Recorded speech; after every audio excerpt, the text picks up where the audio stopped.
Hi, I'm Megan Lottie, and I'm a biology professor here, and we're out with our organismal biology lab students cleaning up the native pollinator garden.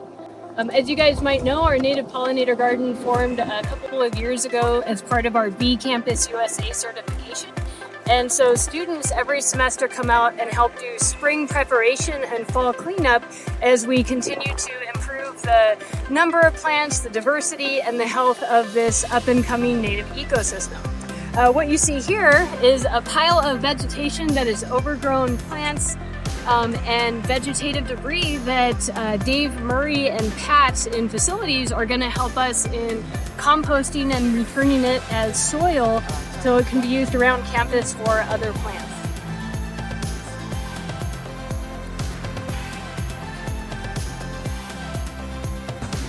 So this right here, this is Russian sage, and so it's not native to Nevada nor this area.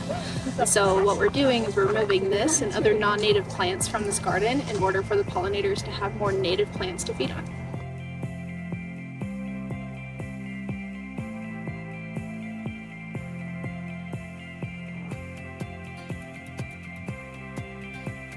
As part of beautifying this landscape, we're not only creating habitat for native species and helping the native ecosystem restore, but we're also creating an outdoor space for our community to come and visit, learn about biology and nature and some of the tremendous biodiversity that we have here.